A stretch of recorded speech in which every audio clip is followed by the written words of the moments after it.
Bien-aimés dans le Seigneur Shalom, vous qui êtes ici avec nous en présentiel comme d'autres qui sont sur des réseaux sociaux, nous vous espérons très bien portants par la grâce de Dieu, en espérant que vous aviez passé de excellentes vacances avec vos familles.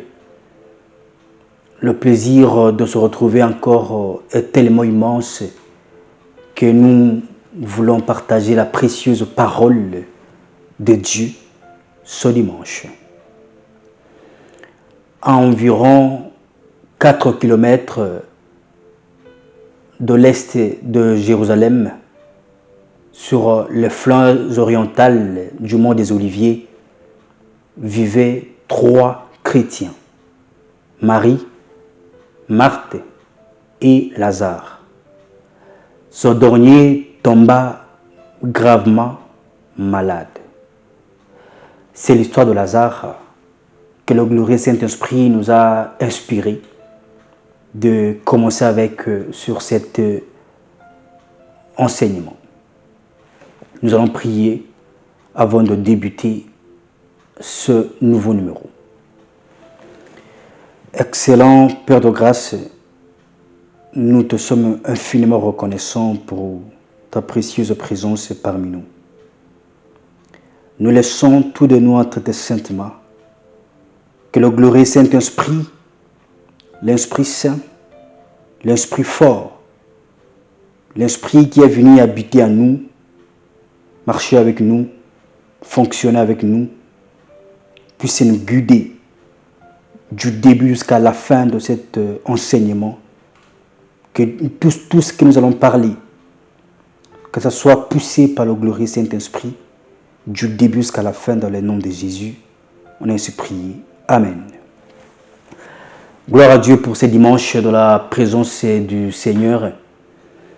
Notre titre de ce dimanche, c'est « Jésus n'est jamais en retard ».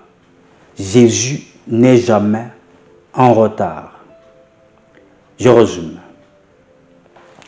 La mort, les mauvaises nouvelles, les situations difficiles, les blocages, la galère, la maladie ne peuvent pas vous faire douter ou vous éloigner de Jésus. Jésus-Christ vous aime beaucoup et il ne vous abandonnera pas. Lisons la Bible.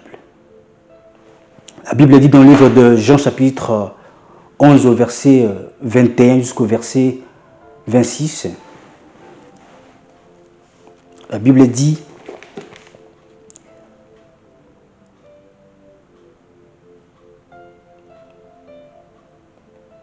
Jean chapitre 11 au verset 26, la Bible dit: Marthe dit à Jésus: Seigneur, si tu eusses été ici, mon frère ne serait pas mort.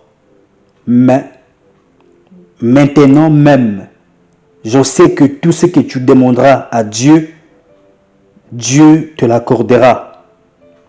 Jésus lui dit: Ton frère ressuscitera. Je sais, lui répondit Marthe, qu'il ressuscitera à la résurrection, au dernier jour.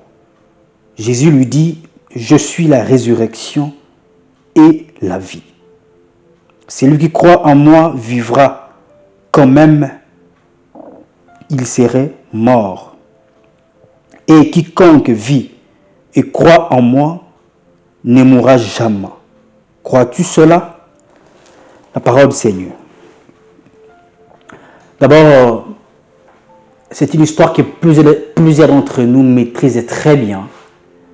Et le bon Dieu nous a inspirés, nous a recommandé de partager sur cela. Ce qui nous intéresse ce dimanche, c'est la réponse. La partie ici est la partie capitale de notre message. Mais l'histoire de Lazare est tellement longue qu'on ne peut pas tout développer maintenant. Alors, sur ce que le bon Dieu nous a mis à cœur de partager, bien entendu, nous allons nous baser sur la conversation, l'échange qui a eu lieu entre Jésus et Marthe par rapport sur la circonstance qui s'est passée de la mort de Lazare, le frère de Marthe. Écoutez, notre titre est carrément disant que Jésus n'est jamais en retard. Jésus-Christ n'est jamais en retard. Pourquoi il n'est jamais en retard? Dans cette situation, dans ce cas grave ou compliqué qu'on peut appeler, Jésus-Christ a fait croire, a fait voir, même pas croire, mais a fait voir en quel point il était lui-même la solution. Il était lui-même la résurrection. Il était lui-même la solution tangible à tout ce qui tourmentait, à tout ce qui tracassait, à tout ce qui se passait, à ce que la paix puisse revenir dans leur vie. Jésus n'a pas changé. Il était hier, aujourd'hui et éternellement. C'est même Jésus qui est la résurrection. Il n'est pas un simple Jésus des résurrections de Lazare, non. Il est et il demeure et il sera même dans le futur la résurrection sur toute chose, sur toute situation qui peuvent nous compliquer, qui peuvent nous faire manquer le sommeil, qui peuvent même vous faire trembler, qui peuvent vous faire pleurer chaque jour. Il est capable de ressusciter ça. Il est capable de changer de cri de détresse en cri d'allégresse. Il est capable de transformer les larmes de détresse en larmes d'allégresse.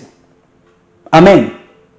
C'est Jésus-là a répondu carrément qu'il est la résurrection. Mais ce n'est pas ça qui est plus notre enseignement. L'enseignement est basé ici sur la réponse de Marthe. Marthe dit, si vous étiez ici, oh, mon frère n'allait pas, je sais que si vous étiez ici, mon frère n'allait pas mourir. C'est ce qui veut dire que la connaissance expérimentale que Marthe entretenait avec Jésus, c'est ça qui fera ou qui faisait la différence de leur conversation. C'est ça même qui a poussé à ce que Jésus puisse opérer un miracle.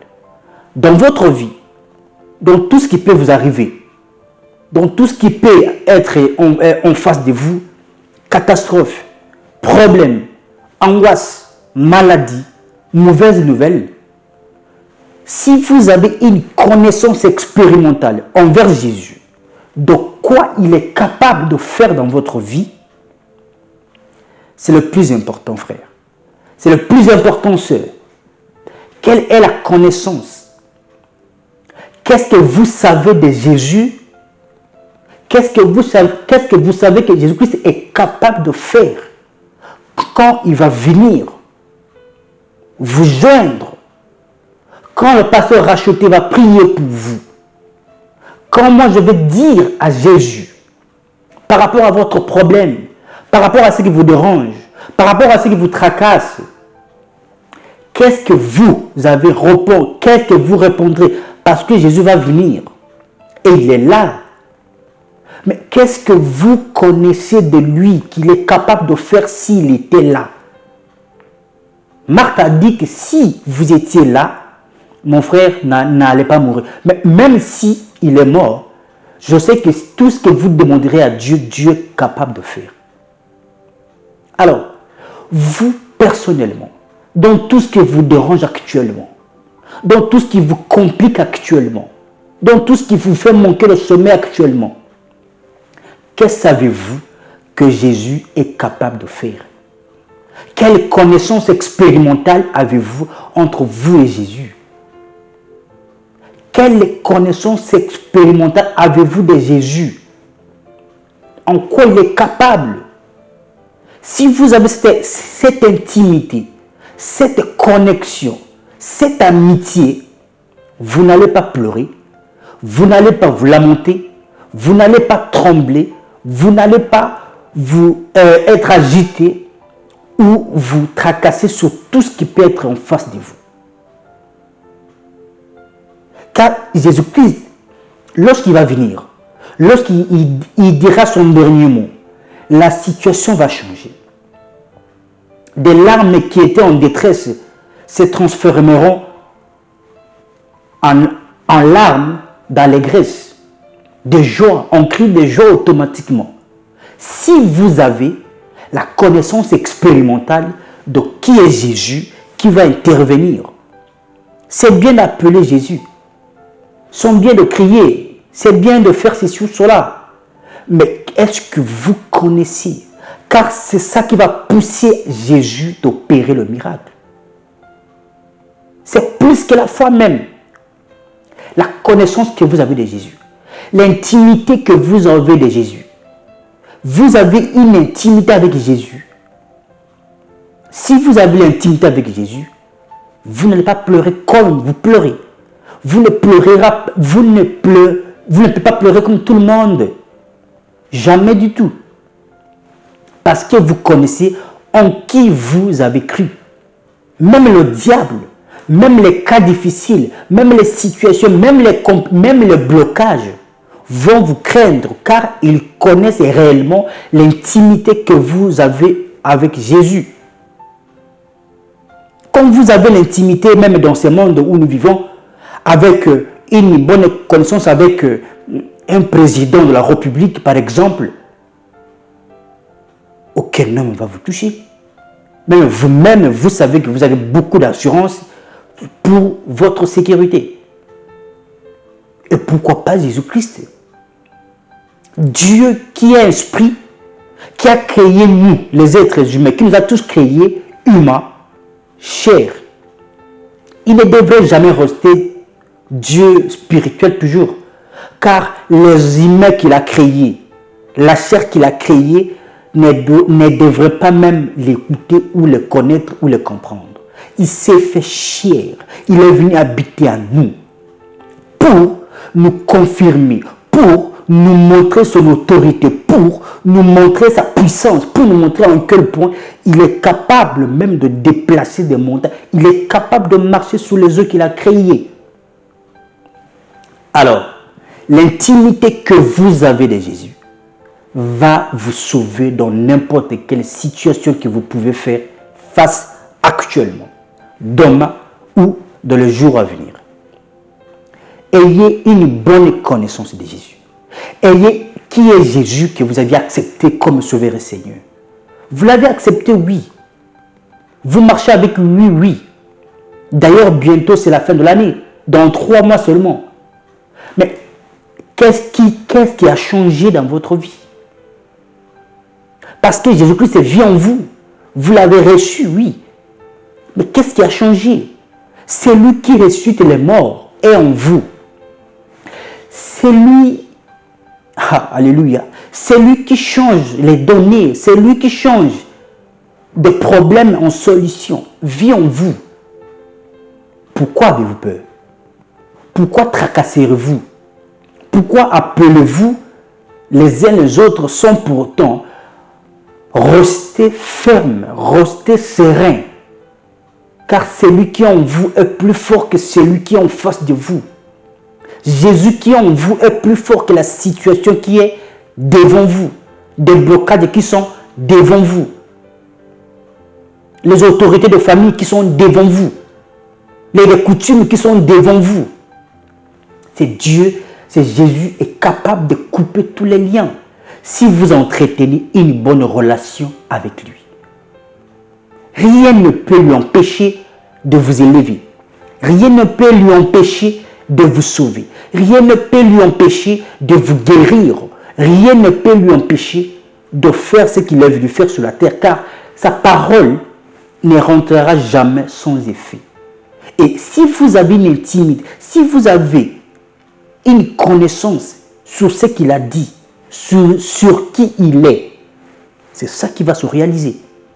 Alors, ce dimanche, Dieu nous interpelle tous à ce que nous ayons une bonne communion avec lui. Car c'est la bonne communion avec Jésus qui a fait à ce que Lazare puisse être ressuscité. La bonne communion de Marthe et Jésus. Car si Marthe ne savait rien, que même si Jésus était là, Lazare ne devrait pas mourir. Si Marthe n'avait pas dit que, je sais même que, même s'il est mort, bien entendu, mais tout ce que vous allez demander à Dieu, Dieu va vous l'accorder. C'est ça qui a poussé même à ce que le miracle puisse opérer dans la famille de Marthe et Marie. Alors, dans tout ce que vous pouvez traverser, dans tout ce que vous pouvez vivre actuellement, le bon Dieu vous encourage à entretenir une bonne relation avec Jésus au travers du Saint-Esprit qui est venu habiter en vous.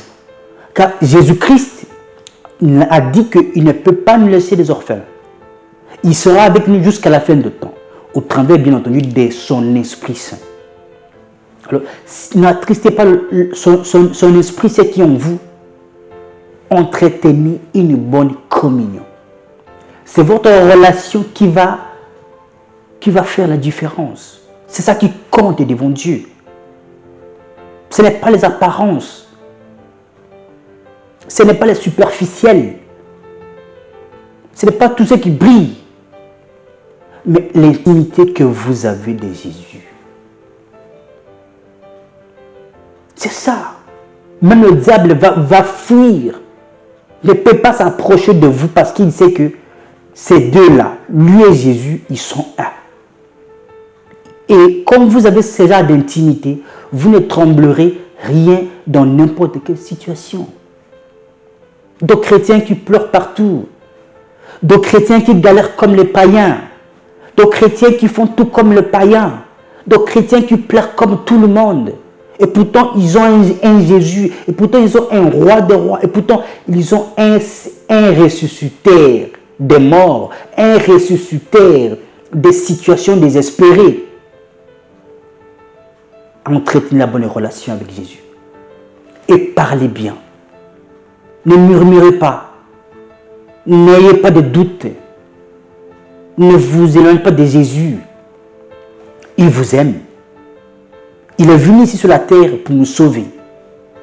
Mais il ne peut pas faire quoi que ce soit si nous-mêmes, nous n'avons pas donné l'autorisation.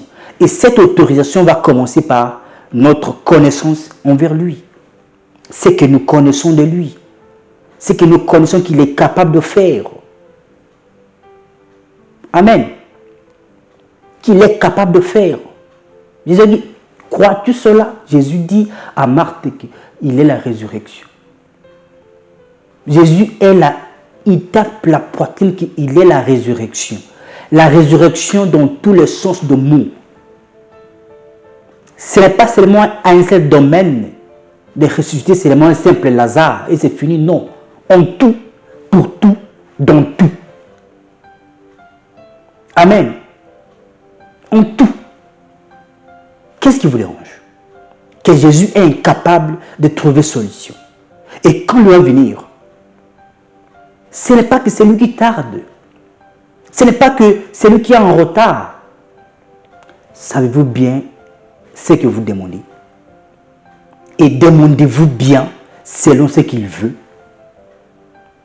Et faites-vous bien selon ce qu'il attend de vous.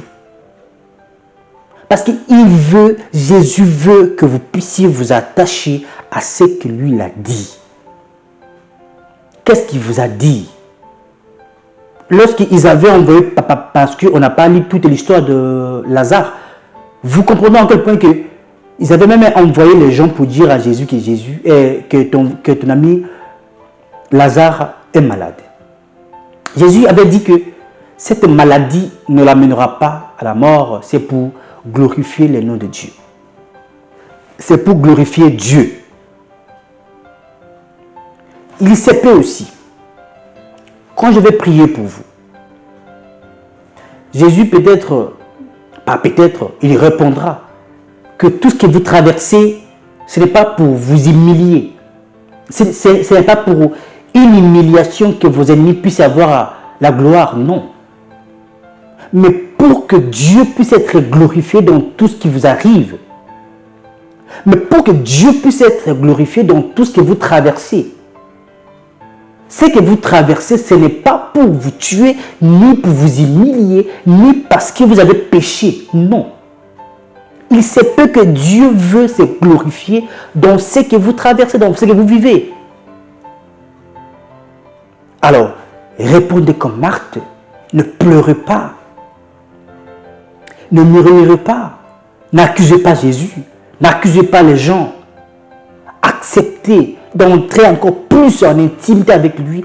Car si vous connaissez qui est Jésus que vous avez reçu, qui vit en vous, vous ne murmurez même pas. Vous saurez que tout ce qui vous arrive a un but. C'est pour glorifier Dieu à la fin. C'est pour que Dieu soit glorifié à la fin. Amen. Même simplement nous, les êtres humains, quand vous avez une connaissance, une relation, vous savez très bien à quel point la relation, la connaissance est capable de faire pour vous si vous avez un souci. N'allons pas loin.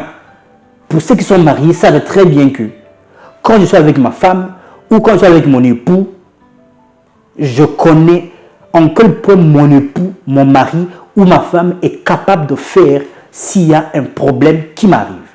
N'est-ce pas? Oui. Pourquoi? Parce que vous avez une intimité. Parce que vous connaissez exactement votre époux. Vous connaissez aussi votre femme. Si ça pète ici, qui peut faire quoi? Ou qui peut aider qui? Etc. C'est ça aussi que Jésus veut à ce que vous ayez cette intimité avec lui. Lorsque vous saurez qui est Jésus que vous avez accepté, qui est ce Jésus-là, rien ne peut vous effrayer encore. Rien ne peut vous faire peur ou trembler encore. Vous allez vivre comme celui qui a été appelé, qui a été choisi de marcher, de communier, de vivre avec le Christ, d'honorer Christ dans sa vie.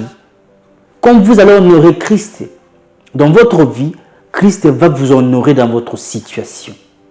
Car Jésus n'a jamais été en retard. Il ne peut jamais venir en retard. Il se peut que c'est nous qui ne comprenons pas ce qui nous arrive, ce que nous traversons, etc. On peut dire Jésus est en retard, je prie, mais je n'ai pas de solution. Non, non. Le problème, ce n'est pas de prier. Le problème, ce n'est pas de prier. Le problème, c'est d'avoir une intimité avec Jésus. C'est de connaître Jésus. C'est de le respecter. C'est de faire ce qu'il demande. Car celui qui fait ce qu'il demande va prier automatiquement. On ne va pas le forcer pour prier. Car il sait que Jésus aime que nous communions avec lui. Car Jésus aime que je lui parle par la prière et qu'il me parle, qu'il me réponde par sa parole. La communion doit passer par là. Vous parlez avec Jésus de la prière. Oui, c'est bon. C'est vous qui lui parlez. C'est vous qui lui expliquez. Malheureusement que, excusez-moi le terme, mais il voit tout. Il connaît tout. À quoi bon de vous tracasser pour lui expliquer sur tout ce qu'il voit, sur tout ce qu'il connaît? Je ne vais pas loin pour dire qu'il maîtrise. Non, maîtriser c'est petit. C'est lui qui a créé le monde, les circonstances. Lorsqu'on dit qu'il gère les problèmes et comment il gère les circonstances, ce n'est pas seulement gérer. Parce que c'est lui qui est le créateur de tout. Alors, rien ne peut lui échapper. Rien ne peut être au-dessus de lui. Ou rien ne peut empêcher ou bloquer sa puissance pour vous débloquer là où vous êtes. Vous enlever là où vous êtes. Vous soutenir là où vous êtes. Ayez une bonne relation avec Jésus. Car Jésus n'aimons jamais. Il n'est jamais venu en retard. Il n'est jamais été en retard. Et Jésus n'est pas en retard. En tout et pour tout. Il a toujours fait, mais selon l'ordre divin. Et cet ordre divin exige une connaissance expérimentale du divin, de spiritualité. Ça veut dire que vous connaissez ce qu'il vous dit dans sa parole. Mon fils, ma fille, faites ceci.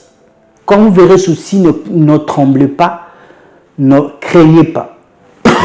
Excusez-moi. Ne craignez pas.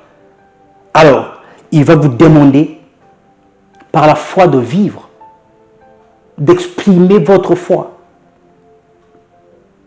et répondre que je sais, Seigneur, que même si ça tarde, même si c'est compliqué aujourd'hui, mais tu as le dernier mot.